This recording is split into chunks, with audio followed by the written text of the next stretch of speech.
Hello, everyone, and welcome to Comics from the Future. I'm Jason, I'm Andy. and we're with Infinity Flux Comics out of Chattanooga, Tennessee, where every single Friday we host this show where we show you the all the covers, all the new comics available to order for the week. Comics covers and more. Yes, So I think this is a pretty good week. Not a lot of DC number ones, but quite a few Marvel number ones. Yeah. Yeah, it's between the Marvel and indie number ones, you won't even notice that there's no DC ones. There you go. And if you want to follow along with us, you can. We have our new website at infinityflux.net. All you have to do is go to comic subscriptions, then go to Last Call FOC, and you can scroll down and see all the books we're going over.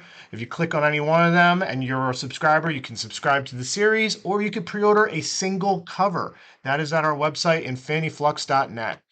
Okay, so let's begin with the books available to order this week, starting with the featured comics. These are the number ones and books we think most people want to hear the most about. Kicking off with Venom Lethal Protector 2. So, it was a big hit, the previous Venom Lethal Protector, the kind of return to Venom in his more villain era. You know, back when he was less of an anti-hero, more of A straight up Spider-Man villain wanting to kill him, eat his drool on brains, him. all of that. So we're returning to that, which I love that Marvel's been doing those kind of let's go back to key moments in time and tell stories. So Lethal Protectors 2, still a great jumping on point, even though it's a sequel. This is written by David Michelinie, and art is by Farid Karami. And this, I mean, the opening kitsch of this is Brock versus Doom. This is going to be a Venom versus Doctor Doom story, which I think is awesome. Like, when do we ever see those two characters, without the support of like the Avengers or a bunch of other things? Yeah, big event story or Yeah, just something. the one-on-one. So this is going to take Eddie Brock all the way from New York to Latveria, and he's going to have to team up with someone to help him take on Doctor Doom along the way. So I think you'll get a hint about who that person is in the variant covers. I don't know if they did a great job hiding it, but it could make you more excited for the series. So this is going to be a 5-issue limited series, just like the previous one. This is our A cover. Then we have the Peach Momoko, which I think there may be a little Silver Sable action in this. Then we have this awesome Alex Ross Timeless variant, which I was really looking at this, like the texture of the skin. Sometimes he's very like glossy, kind of rubbery. This one has a very like kind of matte look to it. It's a very disturbing, like almost skin, this Venom It looks a has. little more leathery, a little more Yeah, rubbery. So yeah, very cool. okay, so the next book is another Marvel book. It is Avengers Beyond. It's a new 5-issue miniseries. This is by Derek Landry with interior art and cover art on this cover, at least, by Greg Land. So, someone from the shadows has been training the Avengers secretly, like sending them ways to train them, I guess, uh, to get ready for some sort of cosmic event. Who is it? Well, I think you can kind of tell who it is. It's the Beyonder. He is back. But who is this evil entity he's getting the Avengers ready for? That is sort of the question that we don't know going into this miniseries. So this is our main cover. Here is Greg Land did a secondary variant for it as well.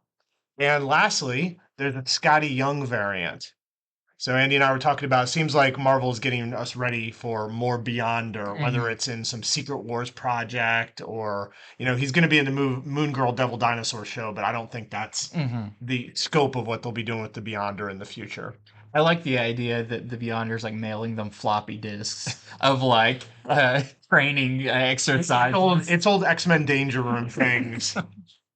Okay, next up is a new book from Image. This is really cool. We don't get a whole lot of these. This is Dead Romans. It's going to be a 6-issue miniseries, and it is a historical kind of retelling fiction, but without, no aliens are going to come into this, no magic. This is kind of a straight up historical fiction story. So this is going to be by Fred Kennedy, and the art is by Nick Marinkovich, and it will be following a man named Arminius, who is a Germanic priest who has become a slave in Rome. and his ultimate goal is to break out and take with him his fellow slave, who he wants to make his bride be the queen and take on all of the Romans. So it's kind of a revenge tale, kind of a tragic romance tale, all at the early days, the forming of Rome. So I think that's really cool. You can see some sample pages online. You can see this cover art. That's kind of similar to what the interior art looks like. But I just really like this if you're a fan of more historical stories, less of like the historical slash sci-fi or, oh, there's a wizard in this one or whatever. This is kind of a hard-hitting, dark fiction. I often say that a really good story doesn't need superpowers. They just help. They They do just help. they do add spice, but you'll see in some of these variant covers by the interior artist, kind of the style. So this is also a MARINKOVICH variant, which looks like he's a pretty tough prince coming out of there, if that's who that is. Then we also have a Carrie Nord variant, which is very cool. We have the GORHAM variant. We have another MARINKOVICH, this time the Virgin variant. And there is a blank sketch cover as well. Okay, so next up, it's Jeff, the land shark. Look at that art. So if you've ever seen any Girahuri's art, that is definitely Girahuri. He has that sort of like childlike, silly style. This is going to be written by Kelly Thompson. So honestly, some of this has already been out there. Like this is a one shot, and it's collecting 3 different stories that they did for Marvel Unlimited, but it is adding in a new story. And this is the first time in real print. So I don't do the digital comic thing. So this will be the first time I get my hands on it. Yeah. But that is what It's Jeff is about. And I had to look into this one because some sites are reporting it's ongoing. It is not. This is a one-shot collection with It's just some new wishful stuff. thinking. They just wish it There you was an go. ongoing There Jeff you go. series. Okay, so here's the main cover. Here is the DOALY variant. It's kind of it's like a reverse Jaws. Yeah. That Jaws poster where he's swimming up. And here is the Ron Lim variant. Ron Lim was just waiting all these years for his chance to do Jeff. He was practicing with Silver Surfer, thinking about Jeff the whole time. Okay, next up is something that I'm really excited about. I think this is really cool, and I think this is one of those things that people come to the show for information. So what is this? This is Star Wars Return of the Jedi, Jabba's Palace #1. Now, this is going to be the first of a series of one-shots since we're celebrating the 40th anniversary of Return of the Jedi, that are going to be taking place kind of around Return of the Jedi and the characters that appeared in there. So I'm guessing we'll probably get an Ewoks one shot. I think we have seen the Ewoks where the cover's very scary looking. But we're going to be getting we're getting a bunch of one shots kind of celebrating this, but they're original stories. This first one is by Mark Guggenheim, and the art is by Alessandro Miracolo. And someone is planning on overthrowing Jabba and his palace and taking it all for themselves. Who would be so bold to try something like that? And how miserably are they going to fail? Because we know they are. That's what you'll find out in this issue. I think this is going to be really fun. It's always fun, kind of Jabba-centric issues, but also getting all these one-shots of kind of characters that don't always get the main character treatment. So if you are a Star Wars fan, you'll definitely want to pick this one up. And because it is not an ongoing series, that's why it is great. You can go to our website right now, find this one, click on this one. You could probably even search for the Return of the Jedi, and it may pull up a couple of the one-shots that are coming, because this won't be able to be subscribed to as a series. So that is our A cover. Then we have our B cover. This is the connecting variant. And then we have a Women's History Month Peach MOMOKO variant with Leia. All right, so next up is a new 5-issue miniseries from Boom Comics called The Neighbors. This is supposed to have a lot of Irish and English folklore horror to it. It is about a family that moves into a new town where it's discovered pretty early on that a lot of the people living there are not quite human. And once they're found out, they really turn their sights on going after the youngest daughter, who we see on the cover there. So that is what the neighbors are about. It's supposed to be sort of a changeling horror tale. Mm. It is from writer Jude Ellison S. Doyle with art by Letizia Cadanici. And so here is the main cover. Then we have this Perez variant. We have this Brainy variant. These stand out pretty well. I was thinking about this when I was putting the show together. I think we've seen a couple of Franny variants now. I think that's a new artist to be on the lookout for because watching. it is very striking. And here's the last one. This is the Kristantina variant. Guess what time it is? It's clobbering time. So clobbering time is going to be a 5-issue miniseries by Steve Scrose, and he is doing the writing and the art on it. And this just sounds kind of like a just super fun project. It's almost like something Daniel Warren Johnson would do because in this, it is going to be a series with Ben Grimm teaming up with other Marvel heavy hitters to just go punch stuff. So this first one, as you can tell from the cover, is going to be the Thing and the Hulk. They are going to an alien world where they must protect an ancient race against some deviants. So I guess there's some deviants on another planet, and this is going to lead them ultimately to fighting a celestial. And I'm guessing you're going to see a bunch of punches. You know, these two trying to physically punch a celestial, and it'll probably work. So I think this sounds like a lot of fun. If you just want a straight up action book that sounds like what this is, just a fun, not continuity heavy book following some of the big fists in the Marvel universe. There's a couple covers for this as well. So this is our A cover. We have the Jurgens variant, very classic. Look how far Ben Grimm's toes can like split apart. And this one is awesome. This is the Greg Smallwood variant. That's a very striking cover. Looks like there's even some clobbering between the two.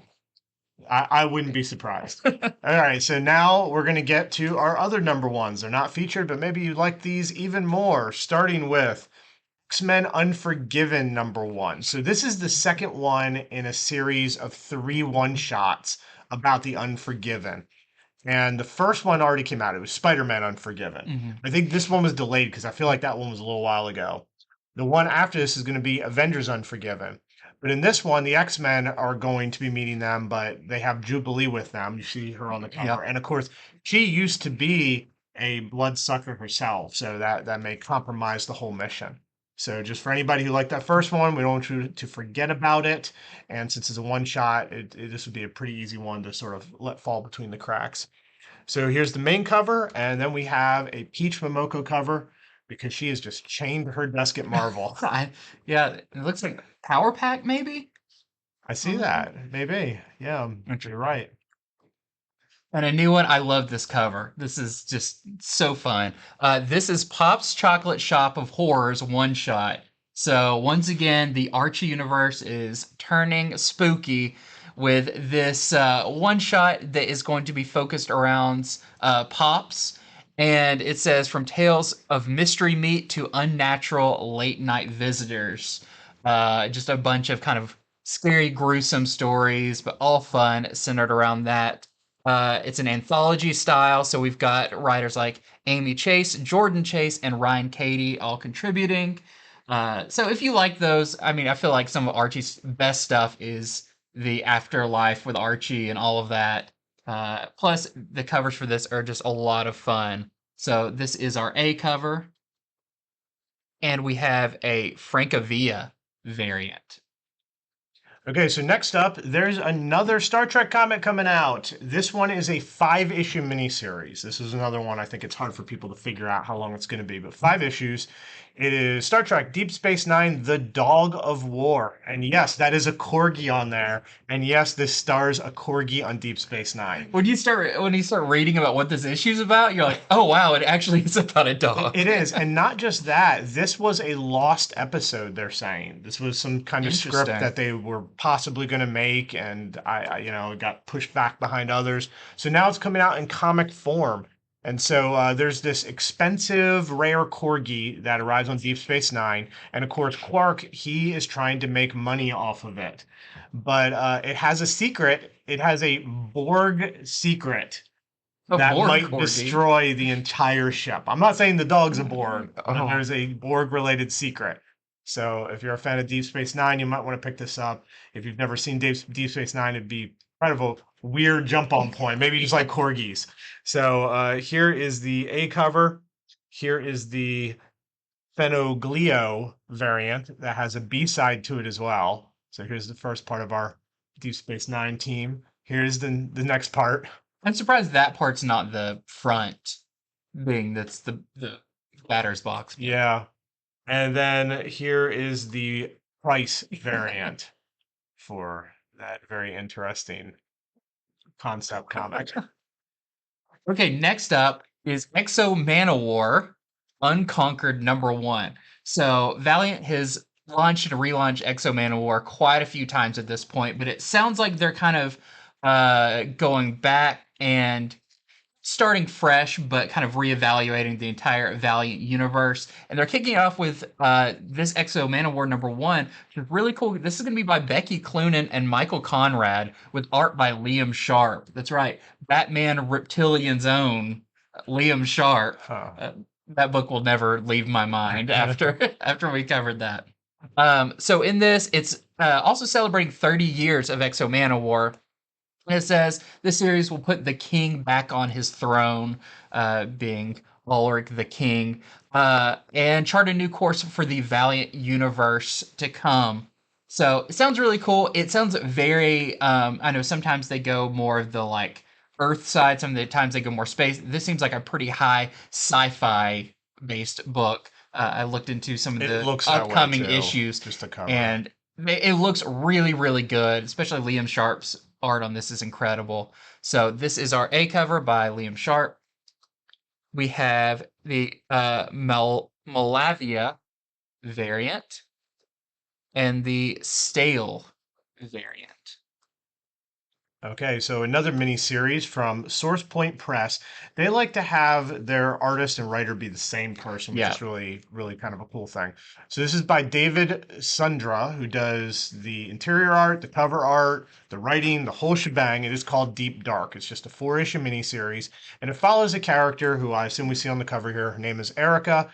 She is trying to find out some things about her own past. She has some mysteries from her own past she's trying to discover. And to do this, she's looking for a place called the Deep Dark. Well, she does discover somewhere. Is it the Deep Dark? Hard to say. But the place she discovers is a world with gods and monsters and horrors of mythology. Mhm. So that is the general premise to this. I think a lot you can really take on sort of the cover Yeah. if this is calling to you. So, and just the one cover. And now it's time for our next segment, Cool Covers and Other Comics. This is going to be noteworthy variants and issues number 2s and 3s of series that just begun that you may need a reminder to go ahead and subscribe to with your comic store.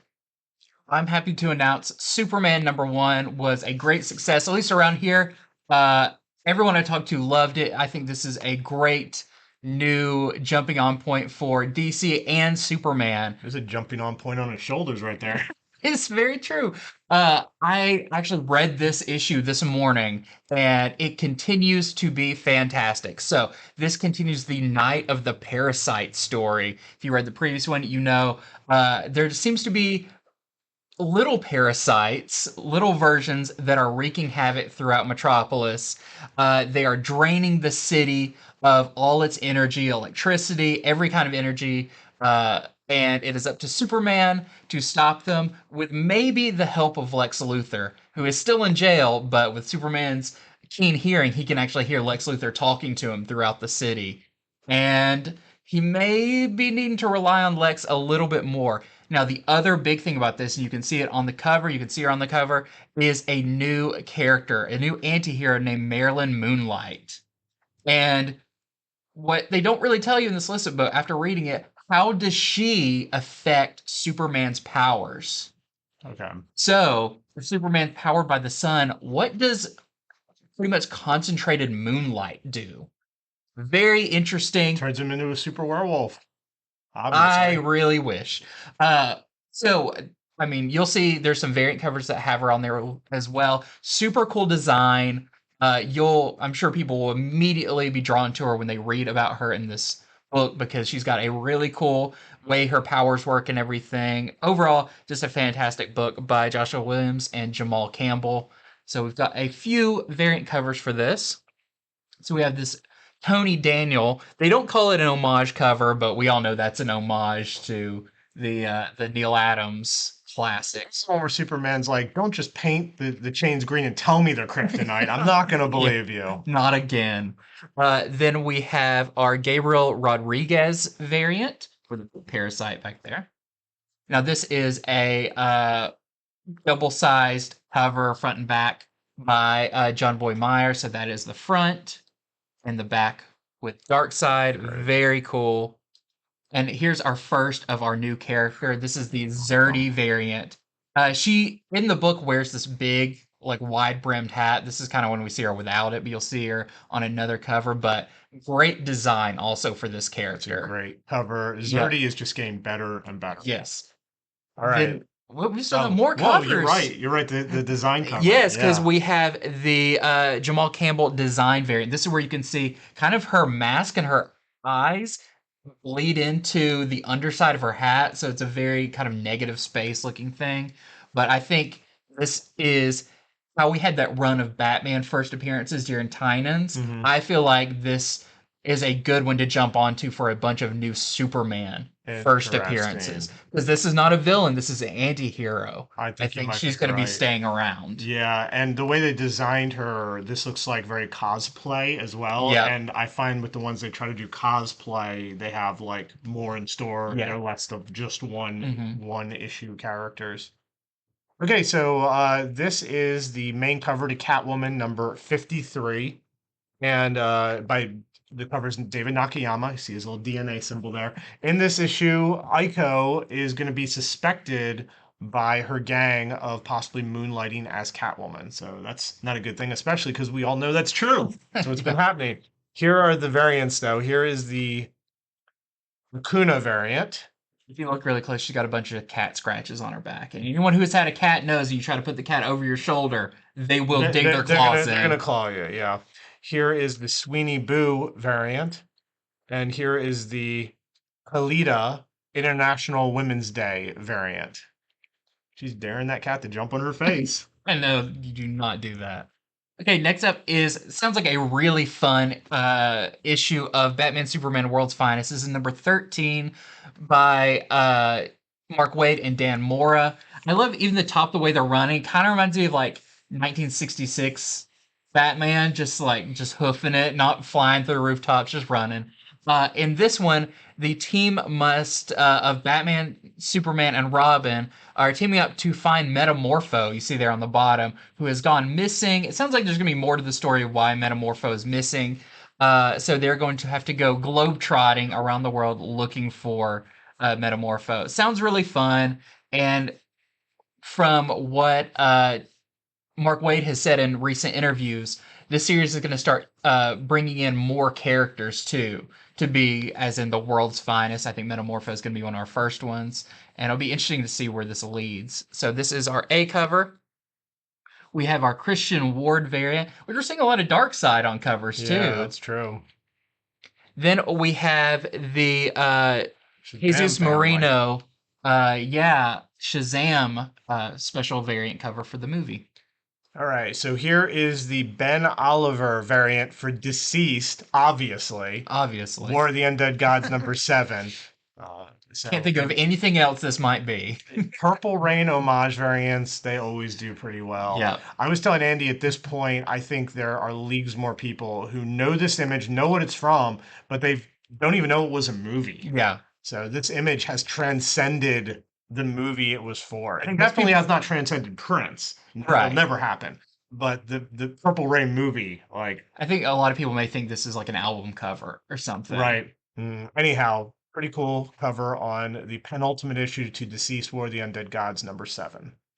Next, we got Flash number 795, and this kind of gives us a little hint to what's going to happen in the issue right before it, because it says the Flash family retreats mourning the loss of their family. So something sounds like it's going to be pretty bad. Plus, the issue is called Casualties. Looks like Wally is holding his wedding ring. Just very dark. But this is getting close to the end of the 1 Minute War. So this is our A cover. That cover makes me worried. Yep. We got this really nice David Nakayama cover. I really like kind of the texture his suit looks like it's made out of. And then Nightwing, number 102. This is the main cover. The Titans are reunited in Bloodhaven, but also Neron the Demon returns. I like this cover. They're like, we're going to make sure everyone knows what comic this is. Here is the Travis Moore variant. They're just hanging out at the malt shop like the Scooby-Doo gang. And here is the Jamal Campbell variant for he's still got time after Superman to still do Nightwing covers. Then we have the Babs Tarr variant for Wonder Woman number 797. Very nice, very striking face on this one. And this is a tie-in to the Revenge of the Gods storyline. Those of you collecting all the Alex Ross Timeless variants, here's another one for Daredevil number 9. So just don't want you to miss out on that. Next, we got some Star Wars books. This is the High Republic number 7. This is the Villanelli variant. Then we also have the final issue of The Blade, a very popular series. And this one, it says to have one of the most epic lightsaber duels in history. He's known as the Blade. It makes sense. But this is our A cover. We've got our Black History Month variant. We have our Mike McCone variant. Then our Women's History Month variant with Barris Sylvain. Here is the Villa-Lobos variant for Betsy Braddock, Captain Britain number 2. And in this issue, it looks like Peggy Carter is going to come to assist her. Then we have Invincible Iron Man number 4. This one, Tony meets his dark counterpart in a new character called Fei Long, who is a mutant-hating industrialist who is now the owner of Stark Unlimited. So, sounds pretty interesting. I'm excited about this. Then we have the variants for it. We have the Coelho variant. We have the Leighton variant. Some of the bigger armor pieces. Yep. And then we have this one. This is the Alex Ross Timeless Legacy Mandarin. When you have that many rings, you can just say you're big pimping. Very much. Okay, so here is the Talaski variant to Deadpool number 5. The thing growing in Deadpool has been Carnage, and it's going to try to break out this issue. Not sure you can tell it from this adorable Valentine's Day cover, but it looks like it came out a little late. Yeah. But it's a Pulaski variant for Deadpool number 5. Then we have this super creepy cover for Spawn Scorched number 16. Always great covers on this. This is our A cover. And then we have our B cover by Randall. Right, Blue Book number 2. If you like that number 1 of true stories from the mouths of people who say they have been abducted by aliens or seen them, here's your chance to sign up for number 2. This is our regular cover by the interior artist Michael Oeming, and this is the variant, the Hickson variant, spelled the way that the city our store is in. We're in Chattanooga, but the little annex city we live in is Hickson. Then we have Gargoyles number 4. Just awesome covers for this. Again, David Nakayama killing it with another cover. So this is our A cover. Then we have our Perio with Brooklyn. And then we have our Lyrics cover. All right, so if you like that Blade story, The Exiled, here's your chance to sign up for issue number 2. This is the Galindo Blade 2 homage. I forgot that Blade 2 had to cover with him with the swords, and I just thought he was holding guns in a ridiculous manner. I'm saying he's just about to throw that one at somebody. Yeah, so, and then here is the Kent Demolition Man homage to The Exile number 2. I wonder if we're going to get every Wesley Snipes movie as a cover. Probably. All right, so now it's time for other printings and graphic novels, starting with... Lazarus Planet Next Evolution is getting a second printing because This had a lot of first Yep. appearances in it and sold out. So this had your first appearance of Deadeye, of the new Team Vigil, plus some new stories with some of your favorite newer characters. Nightcrawler's #1's going back to second print with this Lionel U variant cover.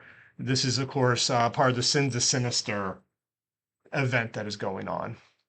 And then we have a new hardcover. This is Steel, a celebration of 30 years. It's also been 30 years since Death of Superman and the coming of Steel. Great cover on this. This is going to be $39.99 and collects a lot of very Steel focused issues, whether in his own series or in Adventures of Superman, all of those. All right, and X-Men is coming out with a new epic collection for $49.99. It is called Second Genesis. This is the forming of the new team. The old X team has been kidnapped. Professor X reaches out, makes a new team. So this is going to have Giant Size X-Men #1. It's going to have X-Men issues 94 through 110, a bunch of Marvel team up, several other things. It's 528 pages for $49.99. Some of the most iconic X-Men work ever by Chris Claremont with Dave Cockrum. Pretty expensive issues too. Yep, absolutely. And that is our show for this week. So thanks for joining us on Comics for the Future. I'm going to work on next week to not get tongue-tied at the beginning explaining what we're doing here. Everyone knows what we're doing. Yeah, we do a lot of things leading right up to the show, so my mind was like, gotta get on this now. And if you're looking for a shop to order these from, you can go to our shop at infinityfluxcomics.net. You just go to last call, you'll see the things we just went over. Again, everybody who pre-orders anything gets 10% off anything you pre-order. That is at infinityflux.net. Andy and I will be back on Monday with our show where we review all the new comics coming out. So thanks for watching, and if you're on YouTube, hit that subscribe so you don't miss it, and we will see you then.